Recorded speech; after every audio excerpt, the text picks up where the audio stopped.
खुलुमबाय स्टुडिअ दं आं राकेश रामसियारि बे समाव खाम्फा बरगयारियाव UPPL राजखान्थि हान्जा बे UPPL राजखान्थि हान्जाखौ गोख्रों सोंथि खालामदों बिथाङा सोंथि खालामदों जे थांनाय समाव जाखिनि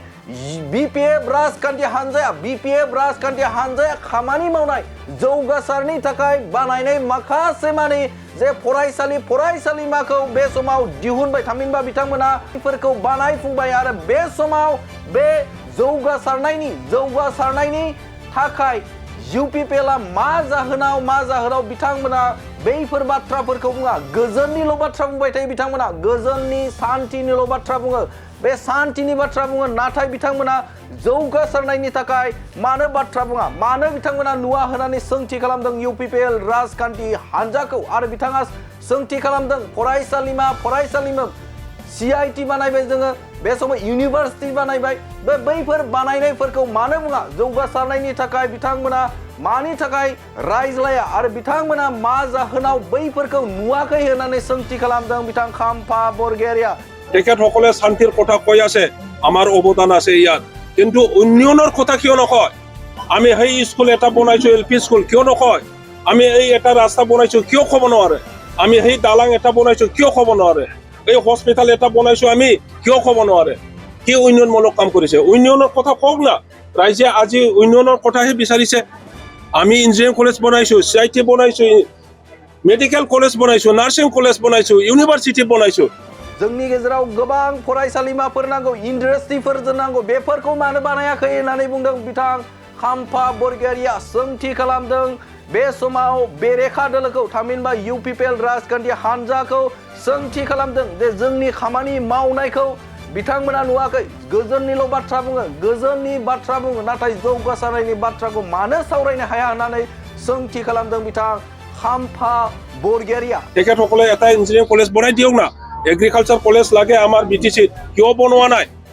ফৰেষ্ট আমাৰ গোটেই উত্তৰাঞ্চলটো ফৰেষ্টৰ কিবা এটা স্কুল বা কলেজ লাগে আমাক য'ত ৰেঞ্জাৰ ট্ৰেইনিং হয় য'ত ডিঅ'প ট্ৰেইনিং হয় য'ত ডিঅ'প হয় ৰেঞ্জাৰ হয় সেইবোৰ লাগে আমাক কনজাৰভেশ্যনৰ আমাৰ ইনষ্টিটিউট লাগে অনুষ্ঠান লাগে কিয় বনোৱা নাই তেখেতসকলে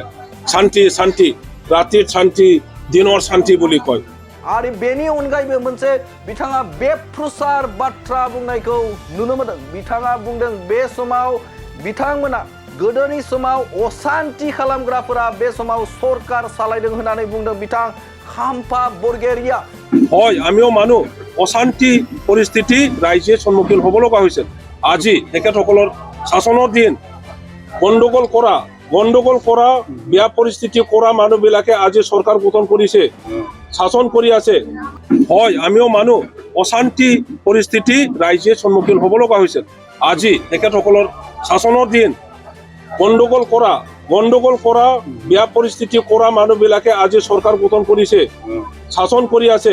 गोदोनि समाव अशान्ति खालामग्राफोरा बे समाव सरकार सालायदों होननानै बुंदों बिथां खाम्फा बरगयारि बिथाङा बे समाव सोंथि सिखाङो थारैनो बे बाथ्राया बेसेबां गनायजाथाव मानोना बे समाव सरकार सालायग्राफोरा बिथांमोना अशान्ति खालामदोंमोन नामा बै समाव बे मोनसे गिदिर सोंथि बे समाव खाम्फा बरगयारिया बिथांमोनखौ जे बुंनाय जे बाथ्रा अशान्ति खालामग्राफोरा बे समाव सरकार सालायदों जे बाथ्रा बिथाङा बुंथिदों दा बिथाङा बुंनाया बेसेबां सैथो बेखौ समावसो मिथिगोन नाथाय बिथाङा बुंबावदों बे समाव गुबुन हारि माहारिफोरा राजबंशी बेंगली आरो गोबां हारि माहारिफोरा बे समाव UPPL राजखान्थि हान्जानो भट होआ होननानै बुंदों बिथाङा 75% सुबुङानो बिथांमोननो भट होआ होननानै बुंदों ভোট নিদিয়ে আৰু কোনো জাতি গোষ্ঠীয়ে UPPLক নিদিয়ে আপোনালোকে দিব নেকি বাইদেউ নিদিয়ে ৰাজবংশীয়ে ভোট নিদিয়ে বঙালীয়ে ভোট নিদিয়ে মুছলিমে ভোট নিদিয়ে নেপালীয়ে ভোট নিদিয়ে অসমীয়াই ভোট নিদিয়ে কোনে ভোট দিব UPPLক কোনেও নিদিয়ে গতিকে BPF দলৰ জিকাটো মানে 100% আৰু কিবা শতাংশ যদি থাকে 100% আৰু 100%কে বেছি যদি থাকে बे समाव UPPLखौ नागारनानै BPF राजखान्थि हान्जानोसो गुबुन हारि माहारिफोरा भट होगोन होननानै बुंदों बिथां खाम्फा बरगयारि आरो खाम्फा बरगयारिया बुंदों जुदि 100नि गोजौआव जुदि जौखोन्दो दंबावोब्ला बेखौ जों मोनगोन होननानै बुंदों बिथां BPF राजखान्थि हान्जाया मोनगोन होननानै बिथाङा दाबि खालामनायखौ नुनो मोनदों। बे समाव हाग्रामा महिलारि बे महिलारि दैदेननाय BPF बे BPFआ देरहागोना 100% होननानै बिथां खाम्फा बरगयारिया बुंनायखौ नुनो मोनदों। गोजोनथाव खौरां बाजाज बाइक लानो गोसो गुदुं सुबुंफोरनि थाखाय गोजोनथाव खौरां। क'क्राझार सहराव थानाय दावहारु अट' एजेन्सिया 27 मार्चनिफ्राय 30 एप्रिलसिम बिहु एन्ड ईद धामाका अफार आरो एक्सचेन्ज मेलानि गोबां खाबुफोर होगासिनो दं। दावहारु अट' एजेन्सिनिफ्राय बायगिरि बिथांमोना 7,999 राङावनो लवेस्ट डाउन पेमेन्ट होनानै बाजाज बाइक लानो हागोन। दावहारु अट' एजेन्सि श'रुमजों लोगोसे कारिगाव फेस्टिभ आउटलेट आरो दतमा फेस्टिभ आउटलेट आरो भटगाव फेस्टिभ आउटलेट ब्रान्च श'रुमाव होबाय थानाय बिहु एन्ड ईद धामाका अफार आरो एक्सचेन्ज मेलायाव फैनानै नोंथांनि लुबैनाय बाजाजनि बाइकखौ लांफैनो हागोन। बाजाजनि बाइक सालायनो मोजां मोनग्रा रायजो राजाफोरनि थाखाय दावहारु अट' एजेन्सि श'रुमा बेनि अनगायैबो गोबां मोजां अफार लाबोदों। बेफोर अफारफ्रानो जाबाय जेरै helmet free, 2 litre petrol free आरो गासैबो मडेलनि एक्सचेन्ज खाबुआ एभेलेबेल जागोन।